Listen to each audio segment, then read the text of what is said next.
Welcome back to another fans. Today we are going to talk about touch sound setting in Vivo phone. Guys, you want to on touch sound setting in Vivo phone, so guys you can on. In this video, guys, we will talk about touch sound setting, how to use it in Vivo phone. So first of all, guys, we will on our phone setting to on touch sound. And before starting video, friends, I want to tell you, if you're in my channel and you are watching my video first time, so first of all go and subscribe my channel, click the bell icon and like my videos. So guys, now let's start video. First of all, open your phone setting, then guys click on sound setting, scroll it, and guys you can see touch sounds you want to on, so you can on. So now you can listen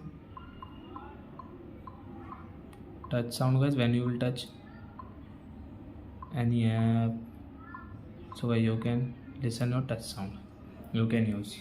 So I hope friends you have understood how to on touch sound setting and guys how to use it in Vivo phone. So that's it guys, thanks for watching my video guys. Now we will meet on next video with new topic.